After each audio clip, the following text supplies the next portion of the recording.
Your forecast first, sponsored by Natax Heating, Cooling, and Plumbing. It was a cloudy day across the area, and we're still probably going to be seeing clouds here for a majority of the night tonight, eventually clearing out for the day tomorrow. 80 degrees with the temperature currently in Champaign, 79 in Mattoon, as well as in Danville. Pontiac is there as well, 81 in Lincoln, and 82 in Decatur, which is where we do have our Carriage Crossings weather camera on our roofing dog eye net. We've got winds that are out of the kind of the west here, pretty calm, under 5 miles per hour for a lot of spots. And so to take a look at our forecast for the backyard this evening, it'll be cloudy, but like I said, some clearing will occur overnight tonight. WCIA 3 News starts right now. Now on WCIA 3 News. Students at U of I will have to follow stricter rules after a rise in COVID-19 cases on campus. I'll tell you more on why that's happening coming up. We want to make sure that we're in person as much as possible. A school district has a warning ahead of the holiday weekend. Be safe, or the kids' learning environment will suffer. There are questions that need to be answered by the Speaker. Lawmakers have taken the first steps for a formal investigation into Speaker Madigan. We'll tell you the answers they're looking for. You're watching your local news leader. This is WCIA 3 News at 5. The problem has been lack of compliance. So we're now taking upon ourselves as a university. The U of I says it's at risk of shutting down in-person classes because students are being irresponsible. A rise in cases in undergrads is causing the school to crack down on discipline. Good evening, I'm Jennifer ROSCOE. The U of I's COVID-19 strategy is getting national attention, testing everyone 2 days a week, not allowing people into buildings if an app shows they're positive. But could it all be for naught if students don't follow the rules? WCIA 3's Jennifer JENSEN is live at the university. So Jennifer, what did you hear today? Jennifer, university leaders say this problem stems from large parties and other gatherings from undergrad students. And they also say that students have ignored CUPHD's advice as far as quarantining and isolating when they test positive for COVID-19. More than 100 students and several organizations are facing discipline, including 2 students who were suspended. In response, for the next 2 weeks, starting today, the university is increasing staffing to monitor large gatherings, parties, and other unacceptable behavior in housing and campus town areas. Party hosts and students who refuse to obey these rules will be suspended immediately. The university expects all undergrads to restrict all in-person group activities from now until September 16th. They say students should only leave their homes for essential needs like going to class, getting food, going to work, or getting tested for COVID-19. The problem we didn't anticipate is that the students would willfully and knowingly not respond and or go out of their way to avoid. So now we're adding an extra layer to make sure that we do everything we can think of. U of I says their shield testing has identified about 784 new positive cases since the first day of class on August 24th. They say in the past few days, the number of positive cases has increased and is on track to double the number of cases every week. There is a confidential web form for U of I staff and students to report violations. Today, the university launched Shield Team 3 to more quickly identify and contact undergrad students who have tested positive for coronavirus. Live in Irvine, I'm Jennifer JENSEN, WCIA 3, your local news leader. Yeah, they're trying to tell them if you see something, say something. We'll see if it works. All right, thank you.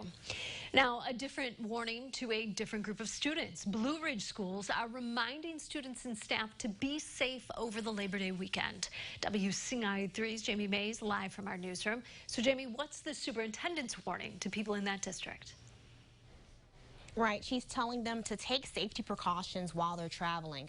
She says they have been fortunate to not have any staff or students test positive, and they hope to keep it that way. This school year, Blue Ridge Schools has roughly 10 to 12% of students who are fully remote. The remainder are doing a combination of in-person and remote learning. They are asking people who travel to hotspots or out of state to quarantine for 5 days when they get back, then get tested for COVID-19 and wait for a negative test before returning to school. We want to make sure that we're in person as much as possible, so that takes us all cooperating to be as healthy as we can. That guidance is coming from the DeWitt-Piatt's Bi-County Health Department. I also spoke to the Macon County Health Department, and they had some travel tips such as disinfecting gas pumps, use food delivery, or bring your own food with you if possible. Back to you, Jennifer. Okay, Jamie, thank you. District leaders in Danville are trying to help families get ready for school. The superintendent sent out a letter to students yesterday letting them know what to expect. She says she knows that low numbers will have an impact and explained where students can access remote learning materials as well as picking up school supplies. We have all of that information on our website. Just go to WCIA.com. Coronavirus concerns shut down a Christie Clinic site. An employee in the OBGYN office in downtown Champaign tested positive. Now that led officials to shut down the clinic yesterday and today. The employee wasn't someone who worked with patients.